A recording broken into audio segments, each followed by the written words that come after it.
Hey everyone, it's Wingspan TT, and it is time once again for Splinter Cell Blacklist Spies vs. Mercs Classic Edition. I'm here with Zion, and this is not a live game, alright? This is a recorded game. This is a really good match that Zion and I played just 1 or 2 days ago, and I think this is something that the fans want to see because I've gotten a lot of comments, people saying Wingspan. Let's go back to some typical commentary. And B, we are tired of watching you completely mop the floor with scrubs, so let's see something else. And this is definitely a much closer match, a much more interesting match. And Zion and I here starting out as the mercenaries. I tend to actually prefer to start as the spies. I like to feel like I want to set the stage for what expectations are. Kind of like then as the spies, I know exactly when I've won or lost, but it's just how I feel. Here, listening, checking for sticky cams. Don't see anything. I do still have my sticky cams from, and of course, like a fucking idiot, you ran into the explosion. I just run directly into the explosion. So I see the sticky cam. I threw a grenade. I guess I was kind of expecting there might be a spy directly around the corner.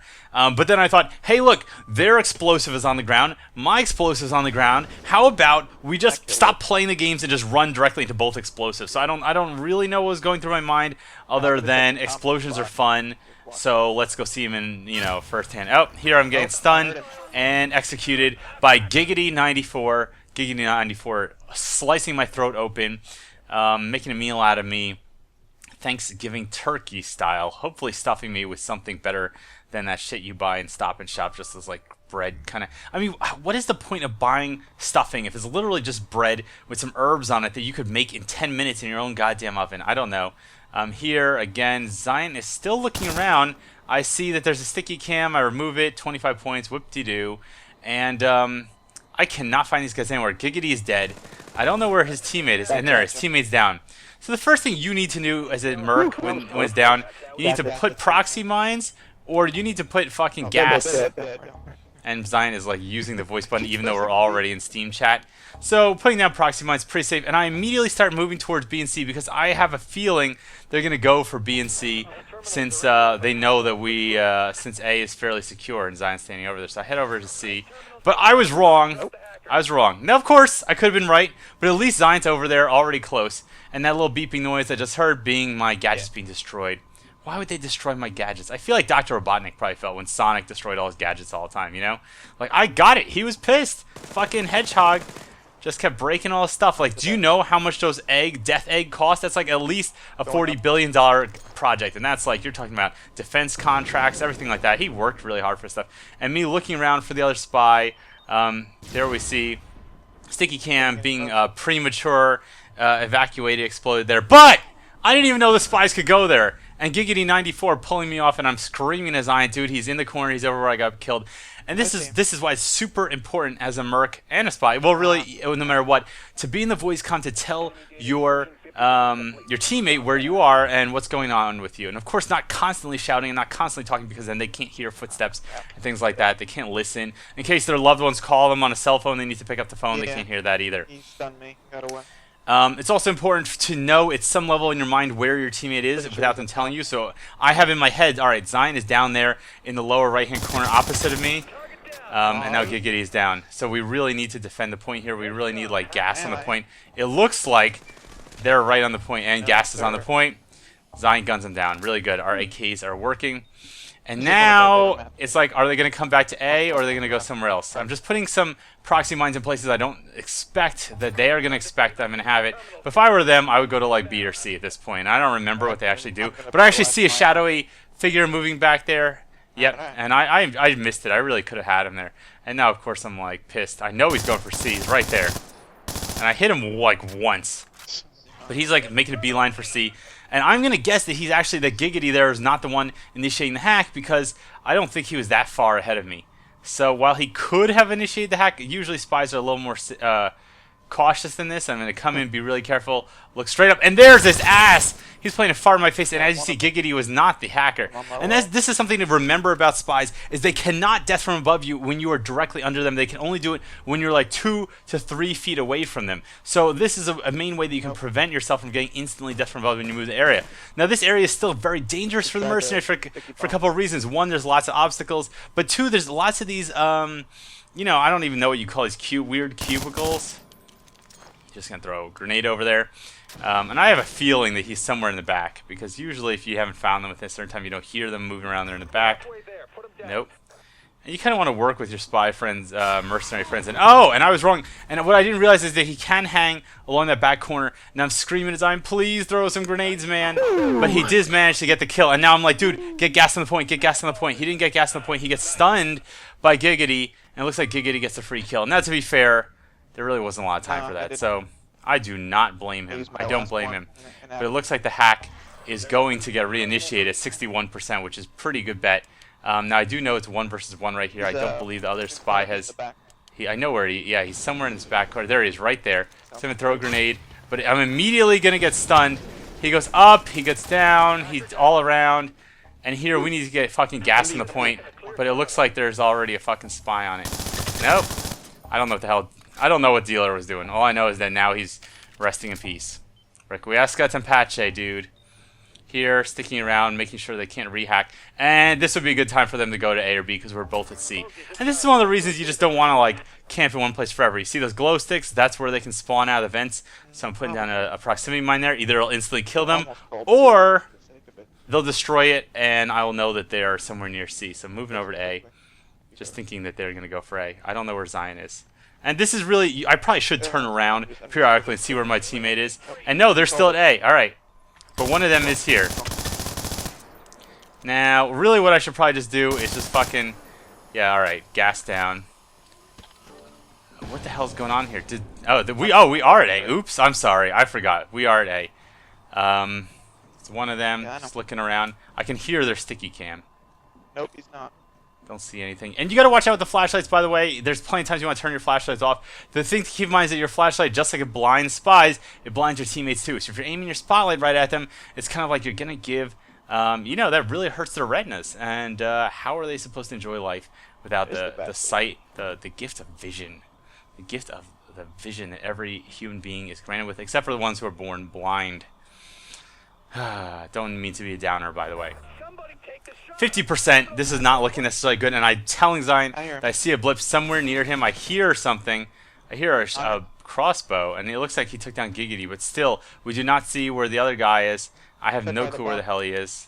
I'm just gonna, I was trying to throw a grenade in there, and then realized I was out of grenades, but now it's at 69%. And while that's sexy and everything, I just don't think that we are going to find this person in time. I'm throwing proxies down to kind of limit the range of motion of where our targets could go. And I see Giggity, but it's not fucking good enough. Giggity is not the fucking bomb planner. I don't know where he is. I'm starting to suspect he's somewhere over here in this corner. So I'm coming over to look in this corner again. Don't see anything. Throwing down mines, throwing down everything. 93%. God damn it. We've checked everywhere. This is frustrating just watching, and they got the terminal. So of course you just gotta immediately move to the next terminal. You can't stick around here. They're not gonna be around. Yes, they're somewhere around here that could kill you. They could get you in the back, but spending too much time here means they're just gonna start the hack at B or C. And usually C, just because it's really far from B, therefore they know that you have to run the farthest distance. And I hear a mine being destroyed, and of course there we go at C. Yeah. One thing is, if you know the terminal's lost at like 93%, and I can hear him moving around, so getting a little suspicious. All right. If you know the terminal's lost, you could always send one of your teammates to go start moving the next terminal. That's true with the spies, too. If you know that you've won the terminal, all right? If you know it's all over. Geez, that wasn't very fucking smart. I don't know what the hell he was doing there. And you know, it's not fair to say that, because when you're spy, it's very easy to do that by mistake. Like, when you're spy, you have night vision on. Night vision takes away all your ability to see contrast. I just saw a shadow moving. I fired at it.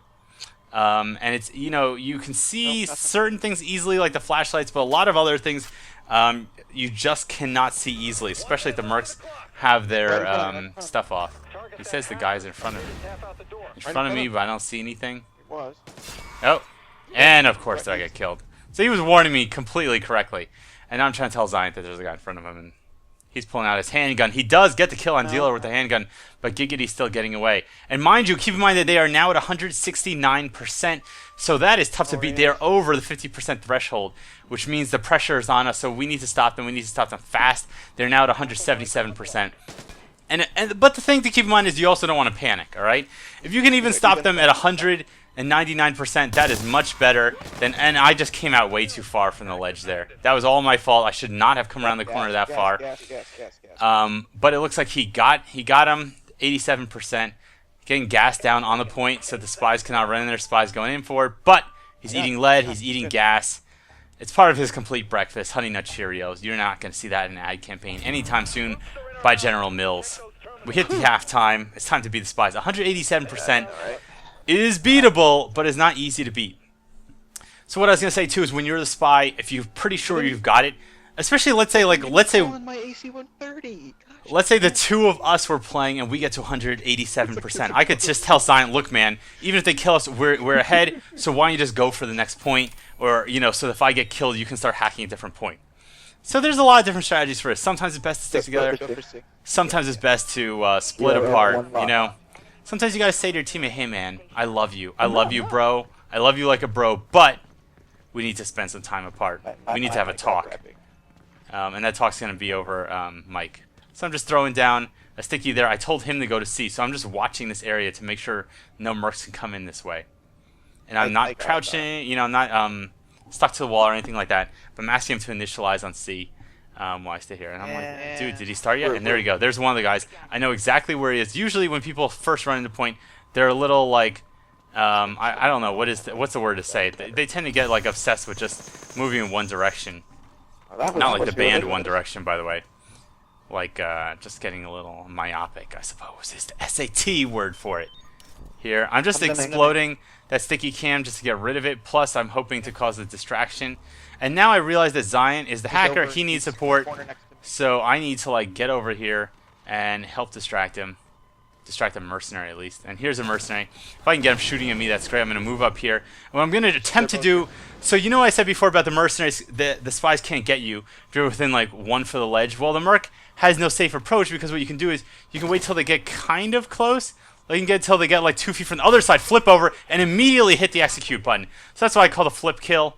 I'm calling that a flip kill. You know, I didn't get to make up any of the cool terms in Assassin's Creed. So I'm making up fucking cool terms now. Flip kill. Go over the edge, get him on the other side. Now I'm going to go over here, monitor this ledge. People love to run up this hallway, and I see a glimmer of a flashlight, so I'm going to come over here and wait for him. I hear him running, and then immediately death from above. And see, he's getting nervous at 77%. I don't know where the other guy is, and I'm looking around. He could come out through the same door, and it turns out he did come through the same door. So really what I should have done is just stayed in the same goddamn spot. It's easy to say that, though, in hindsight. It's easy to say that in hindsight. Zion here now sitting at 93%. Good job. He's just... Oh, and he gets fucking killed by a grenade. 93%. That was a good nade. So, you know what? I shouldn't have gone back. And here I threw down flashbangs. I'm going for the kill. I do manage to get one kill, but at the same time, Giggity kills me. And I should have probably thrown down smoke or something like that.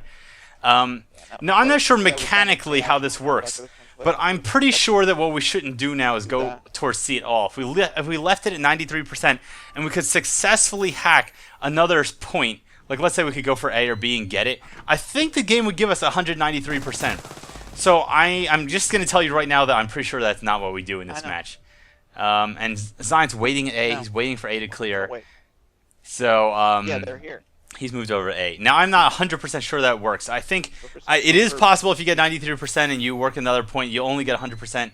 I'm not sure. I think it may be sequential. And I spawn like right in front of this goddamn guy's crosshairs, which is not good for me. I go here to slide, but I get shot with a single bullet right before I make it around the cover, so I basically just go into spawn again.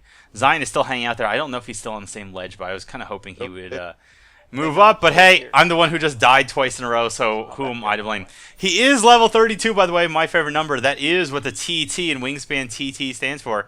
Originally it stood for 32. I kind of co-opted it to stand for top tier. Or twin turbo, or Taiwanese teenagers, or I don't know, tapioca, tumbleweed. I'm running out of stuff. And here I am moving towards B because no one ever goes for B. Alright, No one I ever goes think for I'm B. here 'cause I just B is destroyed really hard to defend. Gadget destroyed. You always want to throw down the EMP. Even if you don't see the motion trackers right away, even if you do not see the motion trackers, you want to throw down the EMP because the reality is a smart place to place EMPs. Oh, fuck. So I know there's a guy coming from where Zion is.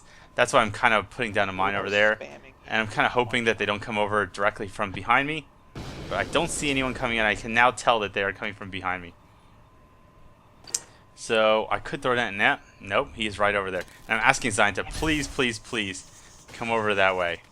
I'm going to move over this way. It's a little risky because it's in the light. But see what I mean? When you're a spy here, you can't easily see whether or not you are really in the light or the dark. You can see places where it's very dark and very light, but places where it's like kind of like in the middle, not so clearly. I'm throwing smoke over there just for the sake of hopefully throwing them off. And I'm staying in this corner. I'm at 40, 50%.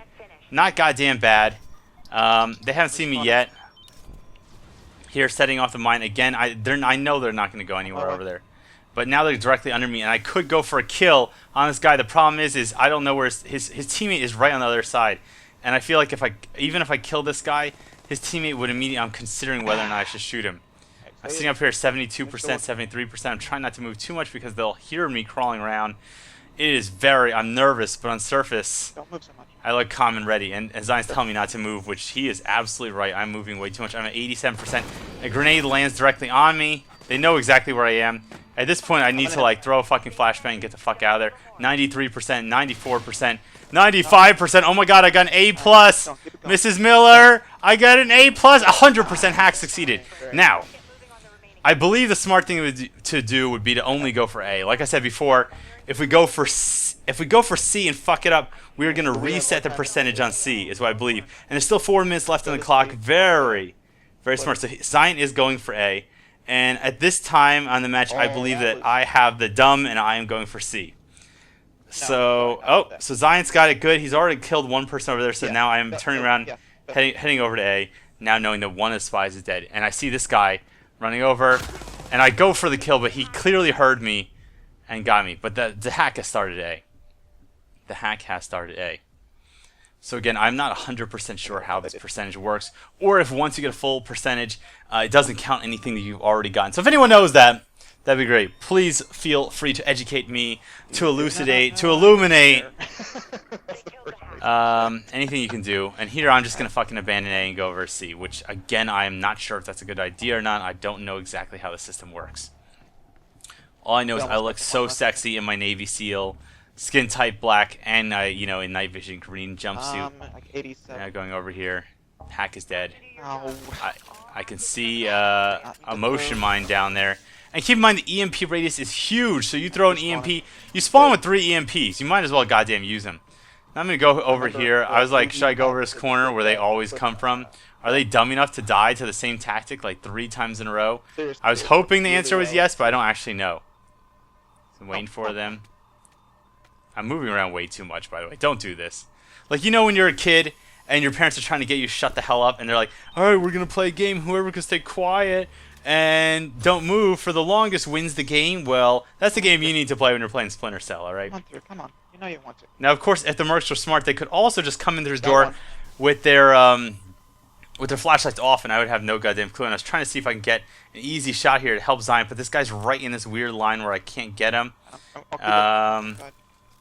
I'm trying to figure out a way to help him, but I really don't want to help him in a way that's just going to give me away. At this point, he's basically probably going to be eating a lead sandwich. Now I'm trying to keep this guy here. Nice. And I know now the other guy's going to be coming for me, so I'm going straight up, hoping to get a flip kill. Flip kill, flip kill, flip kill. No, he sees me, and he fills me with bullets, or a grenade, or something. Something got me. Grenade got me. So that was no good. So there, I was expecting to get the flip kill, but Giggity was backing up. He was out of range of the flip kill. It looks like Zion is going to be eating bullets. He's just going to, he's getting a little metal implant there. So here I decide to go for A. But at this point, we have kind of reset C. And again, I just don't know if we did the right thing. Should just gone for A. A is probably easier to capture than C anyway, overall. And I don't know if anyone's here. Looking, we're both here, so that's good. I don't see anybody. There's no way both of them are here. One of the guys is here. He's got his flashlight off, so he probably didn't see me. And I'm telling Zion that I see a guy down there. I'm asking him to come up behind him. Then I'll scoop in. And I'm getting ready with my sticky cam set up to block this doorway. You gotta keep in mind, by the way, sticky cam is a throw, just like a grenade, so it doesn't go line of sight. When you throw it, it can definitely fall short of where you aim. So as you see there, it falls short. But Zion kills Dealer. He manages to make Dealer die to his own proxy mine, but at the same time, he dies to proxy mine. Everyone dies. It's a tragedy. It's kind of like one of those Shakespearean tragedies where both of the lovers die. So I guess Zion was really in love with the House of Montague the whole time. Montague. Wow. Don't ask me. I don't know what the fuck's going on there. Sticky cam. That's what's going on. Just detonating there. I do hit one of the mercs with sticky cam. So if I was maybe a second earlier or later, I would have gotten him. But I'm throwing down sticky cam in that corner, hopefully to cover my tracks. So if I see a flashlight coming around that bend, boom. Boom, sticky cam. The other thing with the sticky... Oh, and this guy's coming up under me, which is making me a little nervous. I'm at 30%, which is not that good. Not enough for me to feel comfortable anyway. This guy, they clearly see me. Fill me with bullets, probably get the headshot. Dealer 9 takes me down. Zion manages to get the stun, but look at this. This is way too long. You cannot get the kill like this. Wow. And he tries to initiate the kill, but it's too late. You have about 2.5 seconds when you get the stun. And that's it, ladies and gentlemen. We are out of time. The rehack... The reset, it is all fucking over. And Zion and I lose 87% to 170%. Not goddamn bad though. Giggity and Dealer 0009. And you see our scores are really close. It was all a really close game. Really well played. I had a lot of deaths. Unlucky 13. I hope you enjoyed this match. I hope you enjoyed watching a match where we did not absolutely stomp noobs, where we were evenly matched up, where we were facing people who knew what they were doing. Okay, it's always a pleasure to face people like this, and I just want to recap what are the top lessons of the day, the top things that we learned from this match. So the first thing we learned from this match is you can get the flip kill by using double-sided climbing areas and immediately climbing and executing death from above. Okay, so watch out for the flip kill. It's the next cool thing. All the kids are doing it. The second thing we learned is that sometimes you just kind of have to you have to be cognizant of what the percentage is on the points and know which points to go for so you don't cost yourself a match, especially if you get a point up to something like 96%. The third thing we learned is you have to sit still, ladies and gentlemen. Take your ADHD pills, take some, I don't know, do a couple shots, do whatever it takes to mellow out, smoke a joint. I don't care. I'm not, by the way, everyone, I'm not advocating illegal behavior. All I'm saying is calm the hell down and go for it. And of course, the last thing is communicate with your teammates. It's always important to have open communication with your teammates because this is what kills most marriages, all right? You don't have open communication. Sometimes things, you get in a little fight, you get in a fight, someone did go to A, someone did go to C, someone didn't do the laundry when they were supposed to, someone said they were going to be home from work by 6 o'clock, but they didn't get home until 7:30, and they couldn't explain to you why, and you let the tilapia burn in the oven, and it is not fair. It is not fair to do that to someone. But look, this is about winning matches of Spies vs. Mercs. Everyone on Wingspan TT from TopTierTactics.com. I hope you appreciated this video. I hope you enjoyed this footage. I hope you'll come back next time, and I'll see you then. Cheers.